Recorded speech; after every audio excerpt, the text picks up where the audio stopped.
धान की बेहतरीन पैदावार निकालने के लिए शुरू से लेकर के लास्ट तक कब कितनी मात्रा पर कौन सी खाद यूज करना है, ताकि यदि आपकी उपज 20 से 25 कुंटल प्रति एकड़ आ रही है तो इसे आप कैसे 30 कुंटल तक ले जा सकते हैं, और यदि आपकी एवरेज पैदावार 32-35 कुंटल तक आ जाती है धान की तो कैसे आप इसे 38-40 कुंटल तक ले जा सकते हैं।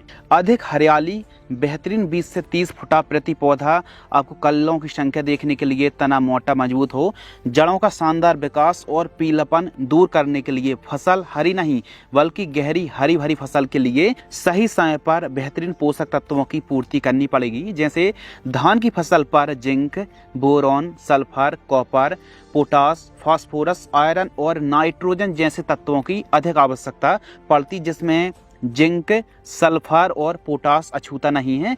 इन तत्वों से बहुत ही शानदार पैदावार मिलती है। ज़्यादातर किसान भाई फास्फोरस और यूरिया खाद का केवल इस्तेमाल करते हैं, तो कहीं ना कहीं हम कुछ ऐसी खादें, कुछ ऐसे तत्वों के बारे में बात करने वाले हैं जो यकीनन धान की फसल पर आप जैसे ही ट्रांसप्लांट करते हैं तो सही समय पर यदि सही पोषक तत्वों की पूर्ति करते हैं तो पैदावार 1 एकड़ में 5 से लेकर के 8 क्विंटल तक पैदावार में फर्क आने वाला है। और जो आप एवरेज खादें दे रहे हैं उसी का बढ़िया तरीके से कॉम्बिनेशन कुछ खादें मिला करके आपको कब कितनी मात्रा पर जिंक कौन सी यूज करना है, बोरॉन कौन सी % वाली यूज करना है, लेकिन कब करना है, तो कहीं ना कहीं 1000, 2000, 3000 में बेहतरीन बेसल डोज तैयार करने वाले हैं। यानी यूरिया खाद तो आप यूज करते ही हैं, DAP यूज तो करते ही हैं, इसी के साथ कौन सी खादें यूज करना है ताकि बढ़िया फायदा हो। तो आइए बात करते हैं। धान की फसल की खेती की शुरुआत होती है बेसल डोज से।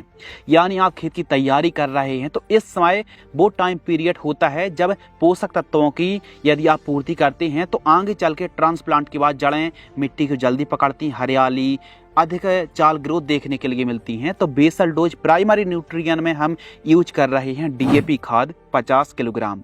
सिंगल सुपर फास्फेट बहुत अच्छा काम करती है, इसको हम ले रहे हैं 50 kilogram. MOP muriate of potash 30 kilogram. और आगे चल के गांठें बनती हैं, लाल कीट की समस्या आती है, व्हाइट ग्रब की समस्या आती है, तो इनकी रोकथाम के लिए एक सिस्टमिक दानेदार कीटनाशक भी हम लेने वाले हैं 3 किलोग्राम।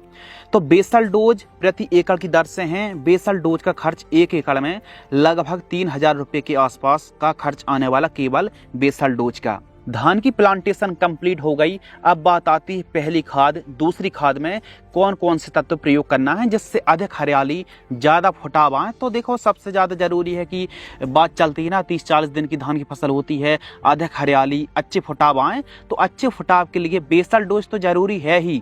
खादें देने के बाद भी जरूरी नहीं कि अच्छे फुटाव आए, तो जरूरी होता है कि डिस्टेंस, यदि आप पौधे से पौधे की दूरी 6 इंच के आसपास रखते हैं और लान से लान की दूरी भी 6 इंच के आसपास, 5-6 इंच के आसपास रखते हैं तो फिर फुटाव बहुत अच्छे आने वाले हैं। तो डिस्टेंस विशेष ध्यान आप रखें। 1 एकड़ के लिए 6 किलोग्राम सीड्स की नर्सरी प्रति एकड़ की दर से पर्याप्त होती है। लेकिन पहली खाद में हम कुछ ऐसे पोषक तत्वों की पूर्ति करने वाले हैं, गहरी हरियाली, तना मोटा मजबूत, बढ़िया पत्ते देखने के लिए मिलें और पौधा है बढ़िया, जो जड़ें हैं जड़ों का अच्छा विकास हो। तो पहली खाद कब, जब ट्रांसप्लांट से 15 से 20 दिन के आसपास की फसल होती है।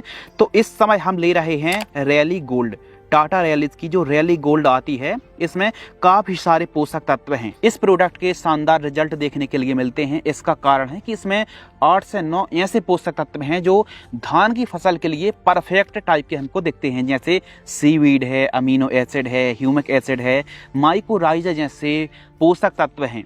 यानी इसमें ऐसे ऐसे तत्व हैं जो कि हमारी धान की ग्रोथ, बढ़वार, हरियाली के लिए बहुत अच्छा काम करने वाले हैं। तो केवल 1 एकड़ के लिए 4 किलोग्राम पर्याप्त होती है। इसके साथ हम यूरिया खाद ले रहे हैं। अभी हमारी धान की फसल 15-20 दिन की है तो 20 से 30 किलोग्राम पर्याप्त होती है। 20 से 30 किलोग्राम यूरिया लेना है और 1 एकड़ में इनको अच्छे तरीके से मिक्स करके प्रयोग करना है।